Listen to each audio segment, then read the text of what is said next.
USA से जुड़े कुछ फैक्चुअल चीजें हम लोग देखते हैं और इसी के साथ हमारा यूएसए का जो और पूरा नॉर्थ अमेरिका कॉन्टिनेंट समाप्त हो जाएगा। तो यूएसए की ग्लोबल रैंकिंग किस किस चीज के प्रोडक्शन में, रिजर्व इत्यादि में अमेरिका जो है वो फर्स्ट है। पहली तो ये दुनिया की सबसे बड़ी इकोनॉमी है अमेरिका, लगभग 22 ट्रिलियन की इसकी इकोनॉमी है। इंपोर्टर ऑफ गुड्स, दुनिया में वस्तुओं का सबसे बड़ा आयातक है, इंपोर्ट करता है पूरी दुनिया से। तो largest importer of the world. Stock exchange, दुनिया का सबसे बड़ा stock exchange that is New York stock exchange America में स्थित है। फास्ट फूड इंडस्ट्री, दुनिया में सबसे बड़ी fast food industry, pizza, burger और सो ऑन, ये सब कुछ जो है वो अमेरिका में सबसे ज्यादा मात्रा में पाई जाती है। मेज प्रोडक्शन, मेज या कॉर्न, मक्का के प्रोडक्शन में अमेरिका दुनिया में सबसे बड़ा देश है। सोरगम, सोरगम भी एक होता है बाजरा टाइप का, ठीक है, तो उसके प्रोडक्शन में भी सबसे लार्जेस्ट है। बीफ प्रोडक्शन में लार्जेस्ट, नेचुरल गैस के प्रोडक्शन में लार्जेस्ट, पेट्रोलियम के प्रोडक्शन और इंपोर्ट दोनों में लार्जेस्ट है। दुनिया में सबसे ज्यादा पेट्रोलियम का प्रोडक्शन भी अमेरिका करता है और इंपोर्ट भी करता है। सेल गैस की प्रोडक्शन में अमेरिका दुनिया में सबसे बड़ा है। इलेक्ट्रिसिटी, पीएनसी का मतलब है प्रोडक्शन एंड कंजप्शन, दुनिया में सबसे ज्यादा इलेक्ट्रिसिटी का प्रोडक्शन भी अमेरिका करता है और कंजप्शन भी अमेरिका करता है।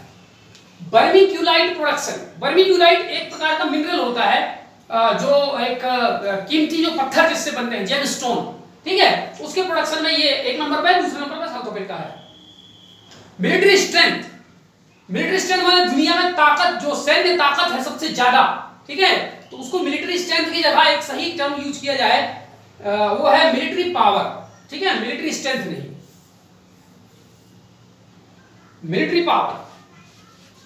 तो दुनिया की सबसे बड़ी सैन्य शक्ति है अमेरिका। इसके बाद आर्म्स एक्सपोर्ट, हथियारों का सबसे ज्यादा एक्सपोर्ट करने वाला अमेरिका है। एयरक्राफ्ट मैन्युफैक्चरिंग, दुनिया में सबसे ज्यादा एयरक्राफ्ट अमेरिका में बनते हैं। इसके अलावा ओवरऑल पावर, पूरी दुनिया में सबसे बड़ी शक्ति, सबसे बड़ी ताकत अमेरिका है, ठीक है। तो ये कुछ चीजों में फर्स्ट पोजीशन पे अमेरिका है। उसके बाद second position exporter of goods, export करने के मामले में चाइना दुनिया में एक नंबर पे है और दूसरे नंबर पे है अमेरिका।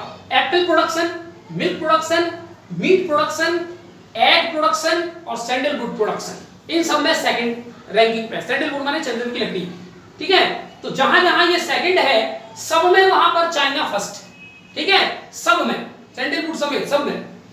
थर्ड में कॉटन प्रोडक्शन में थर्ड है।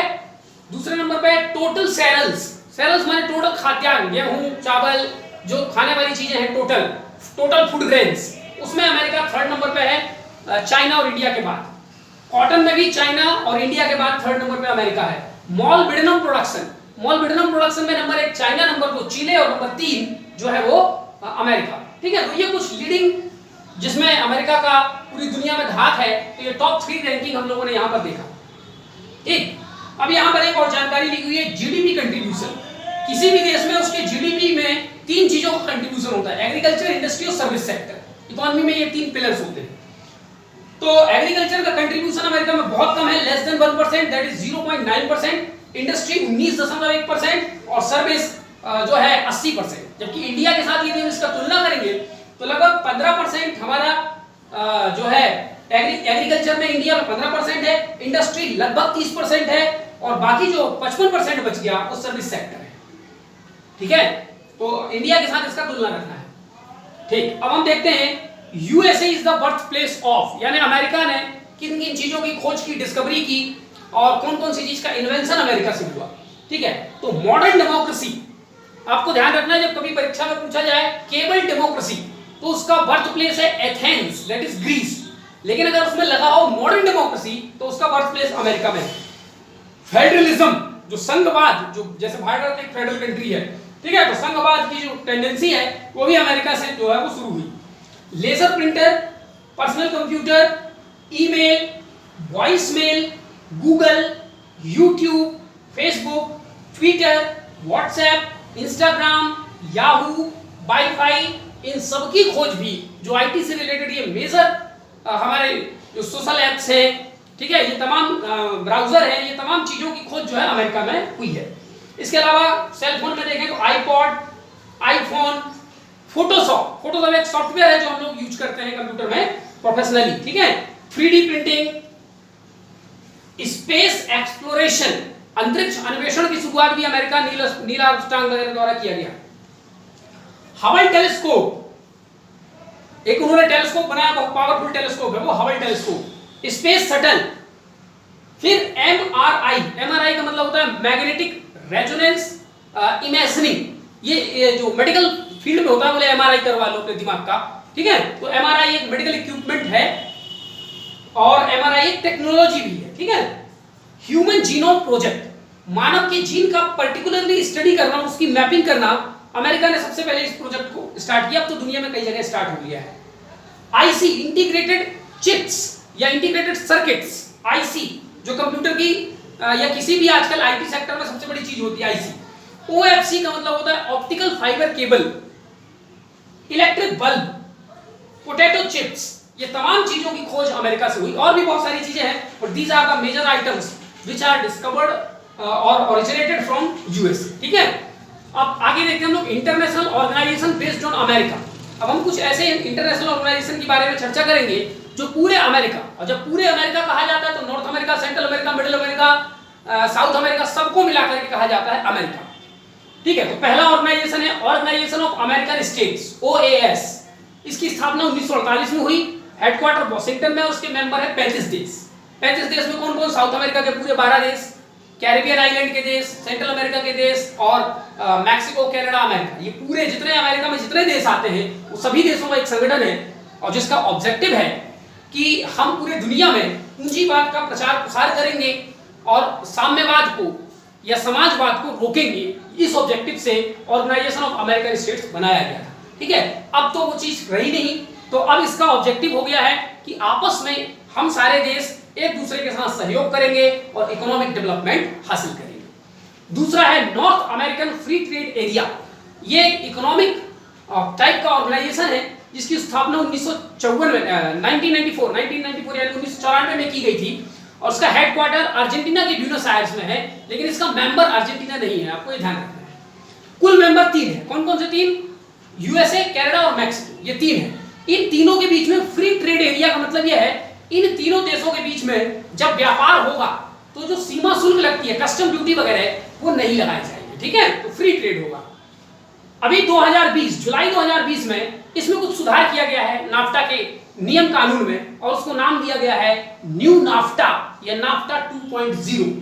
इसमें भी वही 3 देश हैं, लेकिन इसमें कुछ और चीजों को सुधार किया गया है जो यहां जानना जरूरी नहीं है। तीसरी बड़ी इंपॉर्टेंट ऑर्गेनाइजेशन है नॉर्थ अटलांटिक ट्रीटी ऑर्गेनाइजेशन। एक मिलिट्री या डिफेंस कैरेक्टर का ऑर्गेनाइजेशन है जिसकी स्थापना 1949 में रसिया को काउंटर करने के लिए, और रसिया की जो आइडियोलॉजी थी साम्यवाद, कम्युनिज्म, उसको काउंटर करने के लिए एक मिलिट्री ऑर्गेनाइजेशन बनाया गया था 1949 में, जिसका हेडक्वार्टर ब्रुसेल्स में। पहले इसके 12 मेंबर थे, वर्तमान में इसके 30 मेंबर हो गए हैं, ठीक है। और रिसेंट अभी हाल ही में इसका जो एक मेंबर बना है वो है नॉर्थ मैसेडोनिया, जो मार्च 2020 में इसका मेंबर बना है, ठीक है।